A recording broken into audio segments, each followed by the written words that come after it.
Muito bem, este é a Conexão Futura ao vivo aqui na tela do seu canal Futura e também na internet. Confira o nosso site, futura.org.br. Aqui está na tela o Facebook que eu vou divulgar daqui a pouquinho. Aqui está o site, futura.org.br, para você saber tudo sobre a nossa programação. E uma pesquisa do Banco Central, divulgada no início do mês de maio, revelou que a expectativa dos economistas é que a inflação medida pelo Índice Nacional de Preços ao Consumidor Amplo, o IPCA, fique em 8,26% em 2015. Se confirmada, a previsão do mercado vai atingir o maior patamar desde o ano 2003. E os consumidores brasileiros também não andam muito otimistas e esperam aí uma média da inflação bem próxima também em 8,9% nos próximos 12 meses, segundo o indicador de expectativas inflacionárias dos consumidores, que é um índice divulgado pela Fundação Getúlio Vargas. Esse mais recente foi na última segunda-feira. O brasileiro já tem percebido, inclusive, que sobra cada vez menos dinheiro no fim do mês, segundo um outro levantamento, esse do Ministério do Trabalho. Diz que no primeiro trimestre desse ano, o reajuste dos salários foi inferior à inflação em 11% dos acordos firmados, e aí sem que o trabalhador consiga repor as perdas geradas pela inflação. Pois é, tudo isso sem falar no pagamento de impostos, pagamento de taxas e nas contribuições aos cofres públicos, que também consomem boa parte dos salários todos os meses.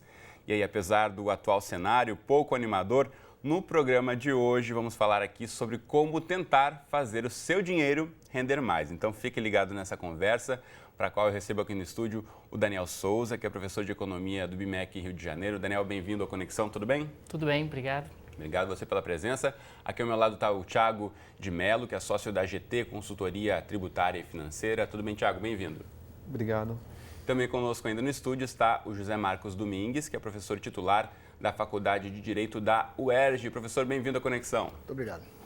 E você em casa, como sempre, também é o nosso convidado. Aproveite aí para tirar as suas dúvidas, compartilhe com a gente a sua história. E se você tem uma boa experiência em conseguir fazer o seu dinheiro render mais, mande aqui para a gente que eu coloco aqui também na roda e compartilho e repercuto com os nossos entrevistados. Então, pela internet, vamos lá. Agora sim, tem facebook.com/canal Futura Oficial, que é o espaço aqui na rede social para você curtir, comentar e compartilhar as nossas pautas. Também mande mensagens para a gente no Twitter, @Canal Futura, é o nosso perfil no microblog. E ainda temos o bom e velho telefone, 0 operadora 21 2273 5020, números na tela para você ligar aí do celular, do orelhão, do fixo ou pela internet mesmo, ligue para a gente, mande a sua mensagem. Eu já começo aqui nosso papo então com o Daniel, nosso economista aqui representando essa classe que tem feito tantas estimativas aí não tão positivas. E a gente tem acompanhado, né, Daniel, que mês a mês tem aumentado não só a inflação real, como também a expectativa do mercado de que a inflação suba nos próximos meses, e isso tem uma relação direta com o nosso bolso, né? Então, se crescendo a inflação, o salário não cresce, vai sobrar menos dinheiro no fim do mês. É verdade. Esse ano nós estamos com uma expectativa de inflação bem alta, como você colocou, a inflação mais alta desde 2003. Isso é resultado de um represamento de preços e de reajustes que foi feito ao longo dos últimos anos, notadamente em relação aos combustíveis e também em relação à energia elétrica. No momento em que esses reajustes são feitos todos de uma vez, você acaba tendo um impacto sobre a inflação muito forte. É mais ou menos como uma tempestade, né? Sempre que uma tempestade acontece, você se tranca dentro de casa e espera a tempestade passar. Com a economia não é muito diferente. Você tem que apertar os cintos, cortar gastos, poupar o máximo possível e esperar que esse realinhamento de preços aconteça e que a normalidade se restabeleça. Então, apesar desse sol bonito que está lá fora, a gente está vivendo um momento de tempestade agora. Na economia, com certeza. Pois é. Agora, uma outra questão que a gente sempre acompanha dia a dia, que também discutimos quando há pautas de economia no Conexão, são os nossos impostos, né? Que também parece que vai uma grande parte do nosso salário já vai direto lá das contribuições obrigatórias, mas também qualquer coisa que a gente consome, né, professor, também tem imposto embutido. Sem dúvida. A carga tributária brasileira é uma carga tributária estimada em mais de 35% do produto interno bruto. Isso significa que mais de um terço do que o brasileiro produz se transforma em tributos. Vai tudo lá para os cofres do governo. Pois, e além disso, de uma forma muito desigual, né? E, sobretudo, os impostos que incidem sobre as mercadorias e os serviços, que o povo, como consumidor, é levado a consumir, tem uma carga tributária ainda desproporcional. Há alguns tributos, como o ICMS, por exemplo, que incidem normalmente a 18%, 19% ao mês sobre o produto, e alguns setores, como energia elétrica, como telecomunicações, em torno de 30%. Então, é realmente uma carga tributária pesada e que não é devolvida à sociedade em serviços públicos de qualidade. Se costuma dizer que o Brasil tem uma carga tributária de primeiro mundo e uma qualidade de serviço público de terceiro mundo. Isso é um problema que a gente enfrenta no dia a dia, os protestos, né, que aconteceram desde 2013 falavam aí na questão da melhoria dos serviços públicos. A gente viu desde então muita coisa subir de preço, agora os serviços mesmo por agora a gente está esperando que melhorem, né? Agora, frente a tudo isso, as políticas públicas não têm mudado, a inflação está aí, não tem o que fazer, tem que esperar passar a tempestade, mas tem algumas maneiras de tentar burlar isso, ou tentar fazer o seu dinheiro render mais, ou pelo menos segurar aí um pouquinho da grana até o fim do mês. E o Thiago tem uma bela experiência nesse sentido, Thiago. Bem, como bem colocou o Daniel, é um momento de você se proteger da tempestade. A gente acaba sofrendo o impacto da carga tributária, da alta da inflação. Então, uma forma que você tem é cortar um pouco de investimentos que você faz no momento de mercado com incertezas. Também o impacto do imposto com combustível, essas coisas, por exemplo, aqui no Rio de Janeiro, utilizar bastante transporte público, outros meios no qual acaba te dando a possibilidade de ter um pouco mais no final do mês e também juntar, porque a partir do momento que passar essas incertezas políticas e que o mercado retornar, quem tiver com dinheiro vai ter a possibilidade de fazer bons investimentos. Você já começa a ver reflexo no setor automobilístico de preços baixando, então os seminovos já estão sendo comprados a valor de tabela FIPE. Então, você fazer uma poupança, fazer um planejamento financeiro nesse momento, pode te dar também a oportunidade de no futuro fazer bons negócios. É aquela frase que falam que no momento de crise é uma oportunidade de se criar, e eu acredito que também um bom planejamento e respeitando os indicadores seja o momento adequado para poder fazer pensar um pouco nos investimentos e cortar um pouco de gasto. Muito bom. Deixa eu aproveitar e mostrar de novo para você lá na rede social. Você entra aí no facebook.com/canal Futuro Oficial. Você encontrar essa web chamada aqui que eu gravei especialmente para você aí, para convencer você a participar do nosso programa. Se você tem dúvidas sobre como fazer o seu dinheiro render mais, mande sua mensagem para a gente. Ou ainda, se você quer compartilhar sua experiência também, escreva aí para o Facebook ou para o Twitter. Mensagens podem chegar aí que a nossa equipe está a postos aguardando. Agora, uma outra questão, a nossa estagiária já está lá esperando você, hein? Mande a sua mensagem para a Bianca aí.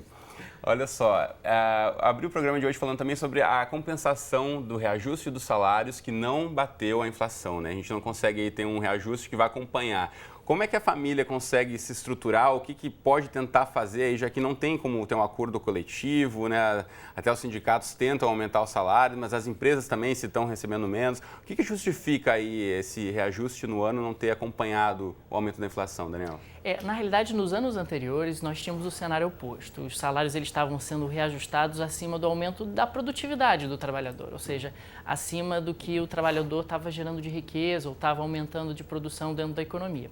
Infelizmente, isso chegou a um limite, né? E quando esse limite chega, você não tem mais a possibilidade econômica de continuar oferecendo reajustes salariais acima dos ganhos de produtividade.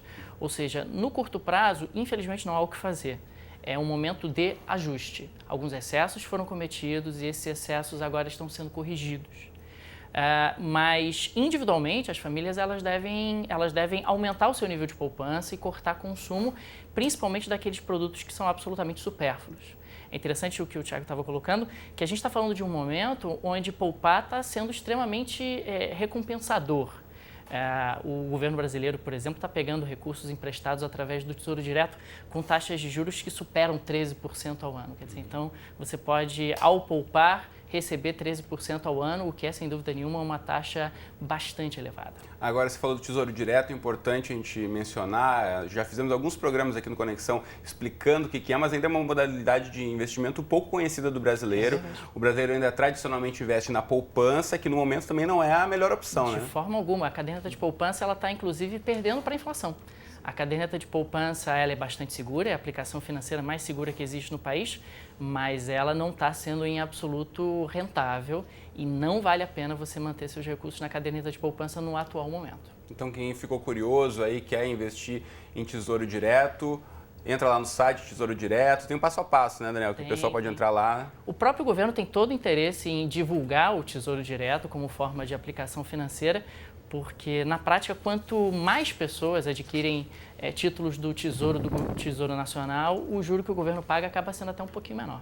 Deixa eu aproveitar e já colocar aqui, já que mencionamos o site do Tesouro Direto, já abri rapidamente aqui para você colocar na tela Tesouro Direto, tesouro.fazenda.gov.br, ou você coloca no buscador qualquer aí Tesouro Direto, que vem diretamente esse site aqui e tem um passo a passo ensinando aí você, conheça o Tesouro Direto, como tem muita gente que ainda desconhece essa modalidade de investimentos, pode fazer aqui um tutorial e quem sabe fazer o seu dinheiro render um pouco mais nesse momento apertado. Agora a gente sabe que muitos tributos, professor, já foram pagos, né, no começo do ano, IPTU muitas vezes, né, o IPVA, não tem muito o que fazer com aqueles que já foram pagos. Mas assim, pensando que já estamos aí quase chegando no segundo semestre, daqui a pouco vem de novo aquela grande leva de impostos, o que o consumidor ou aí a pessoa que está tentando agilizar um pouquinho o seu orçamento pode se programar, é possível se programar para pagar impostos de forma mais econômica?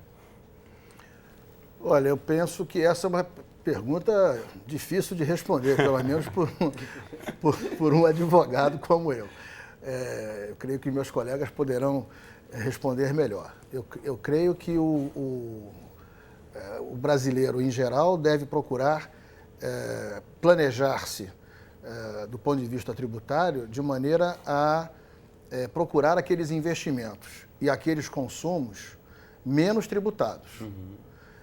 Infelizmente, consumos básicos como energia elétrica e comunicações são extremamente tributados no Brasil e aí o consumidor não tem muita opção, alternativa, né? A não ser refrear o seu consumo, né? Mas não é momento, por exemplo, de, correndo o risco de entrar na sua seara, mas creio que não é o momento de consumos de luxo, consumos eletivos. É momento de consumo básico. E a cesta básica e outros consumos dessa natureza têm uma carga tributária bem inferior. A cesta básica, por exemplo, tem uma carga tributária total máxima de 7% a 8%, conforme for o estado. Enquanto produtos de consumo suntuário, produtos de luxo, podem ter uma carga tributária próxima de 100%, como é o caso do cigarro, por exemplo. Bom, e uma questão que a gente também acompanhou ao longo dos últimos anos, falando em impostos, tinha uma série de produtos com redução de impostos, né, por parte do governo, tanto a linha branca de eletrodomésticos, como os automóveis também, para tentar incentivar o consumo e agora... Pois é, mas esses voltaram, incentivos foram descontinuados. Eles tiveram a sua vida e tiveram a sua morte também. Então, no momento, nós temos uma carga tributária tradicional, convencional, que é muito elevada. Só o IPI dos automóveis é 25%. É interessante o que o professor coloca em relação à carga tributária, que frequentemente nós somos chantageados, a palavra é exatamente essa, pelo governo, de que ele só poderá oferecer serviços sociais e serviços como saúde e educação se houver um aumento da carga tributária. Isso não é em absoluto verdade, né? A gente está falando de um governo que tem uma capacidade arrecadatória enorme. É um governo que não gasta pouco em educação, não gasta pouco em saúde em termos internacionais, comparativamente falando, e nós o tempo inteiro temos essa associação imediata de que colocar mais dinheiro significará serviços públicos de qualidade, o que não necessariamente é verdade, né? Bom, e mesmo nesse momento em que esses impostos foram baixados, né, a ideia era incentivar a indústria, né, que o emprego movimentasse, assim, mas a gente tem como comparar, de certa forma, essa carga tributária do país com outros países que poderiam ter aí, tem algum exemplo, professor, que a gente possa citar, que tem a mesma carga tributária e melhores serviços avaliados pela população, por exemplo? Olha, mesmo a carga tributária, eu não saberia dizer. Há países que têm até a carga tributária superior. Maior ainda, né? Se formos à Escandinávia, nós vamos encontrar cargas tributárias de 60%, 70% do PIB, porém com retorno em saúde, em educação, em infraestrutura, em segurança. Vou dar o exemplo da Suécia. A Suécia está vendendo as suas prisões porque não há criminoso em quantidade para manter os presídios. Enquanto no Brasil a gente está crescendo aí entre as 5 maiores populações carcerárias do mundo. Do mundo. O Brasil produziu Paulo Freire, um grande educador. O Brasil produziu Oswaldo Cruz, um grande sanitarista. O Brasil produziu Rui Barbosa, um grande arauto da igualdade interna e internacional. O Brasil produziu Gilberto Freire, produziu Jorge Amado, que diagnosticaram as desigualdades do Brasil. E isso, infelizmente, nós não alavancamos, não investimos no legado ou com o legado desses grandes brasileiros. Já a Suécia, por exemplo, que é o que eu estou dando, é hoje a terceira maior arrecadadora de royalties do mundo. Por quê?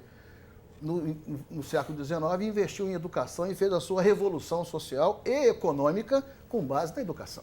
Sem dúvida. Tiago, você citou aqui a opção, né, de usar o transporte público. Tem muitas cidades que sofrem também, não só em capitais, né, mas a dificuldade ou o tempo que se espera por um ônibus, por um trem, a qualidade desses serviços também. E aí muita gente acaba dizendo, né, bom, mas se eu vou pagar o mesmo preço muitas vezes para andar de metrô, andar de táxi, muitas vezes compensa e às vezes não, né? O que a gente pode pensar em relação a cobrar mais o poder público para a melhoria de serviços de transporte, por exemplo? O jeito é cobrar, mas, por exemplo, você pega na região da Bahia, tem uma obra do metrô da Bahia que saiu agora, um trecho ligando duas pontas, que demorou mais de 20 anos para você conseguir ter. E é até engraçado que você conversa com pessoas da região e eles falam, ligando um ponto a um nada. Então, é uma obra totalmente inútil, onde todo o dinheiro foi investido de forma pouco inteligente, né? Então, você pega como o professor colocou, se você paga o seu imposto, mas você vê que ele está sendo revertido e está sendo utilizado, você não vai ter desvio, você não vai ter sonegação de impostos. O cidadão ele vai ter um maior interesse em pagar os impostos porque ele está sendo revertido. Agora, com relação a tempo, a investimento, é a questão de você querer poupar, né? Você utilizar o carro, que é o bem supérfluo, é você um luxo que você se dá no momento que você está com um poder aquisitivo maior. No momento que o seu poder aquisitivo diminui perante a alta da carga tributária, os seus custos terem aumentados, você precisa se penalizar de alguma forma para poder conseguir ter uma poupança um pouco maior. Sem dúvida, né? E além do carro tem o combustível, aí tem o estacionamento, aí depois tem o IPVA lá no fim do ano. Seguro obrigatório. Seguro obrigatório, aí dá uma batidinha, tem um conserto. Então, na verdade, tempos atrás falava que o carro era investimento. Não se deve considerar isso, né, Daniel? De forma nenhuma, porque o investimento é algo que vai render, que vai aumentar o seu valor. O carro é algo que deprecia o tempo inteiro. Então, na realidade, o carro é um consumo. Você está consumindo luxo, né? bem, é um luxo. E é um bem que está se depreciando numa velocidade, se desvalorizando numa velocidade muito grande. Muito bem. Tem uma participação aqui da Tatiana, que ela compartilha um pouquinho da história dela com a gente. Ela disse que, com certeza, o brasileiro está vendo aí o dinheiro ir embora com tantos juros, qualquer mercadoria, que ela vê nos cupons fiscais, valores das mercadorias, vendo aí sempre, cada vez, o preço aumentando mês a mês. E ela diz aqui, dá uma dica que ela nunca compra parcelado. Pode ser uma dica para a gente repercutir, Daniel? O que você acha para quem está pensando em tentar melhorar o orçamento ou tentar chegar no fim do mês, como eu comecei dizendo aqui, com um pouquinho pelo menos de dinheiro? Com certeza. Você está falando de um país que é o Brasil, que tem uma das maiores, aliás, a maior taxa de juros do mundo. E quando você compra parcelado, na prática você está se financiando, você está pegando emprestado com um crédito caríssimo, com elevadíssimas taxas de juros. Na medida em que você consegue economizar e pagar à vista, não parcelar, você está apto a pleitear um desconto absolutamente representativo e, consequentemente, dar uma boa economizada nos produtos que você vier adquirir. E outras modalidades muito comuns aí para quem está apertado no fim do mês. A gente está chegando no finzinho de maio, né? Muita gente já está quase ali no limite de entrar naquele famoso cheque especial. É recomendado? De forma alguma, de forma alguma.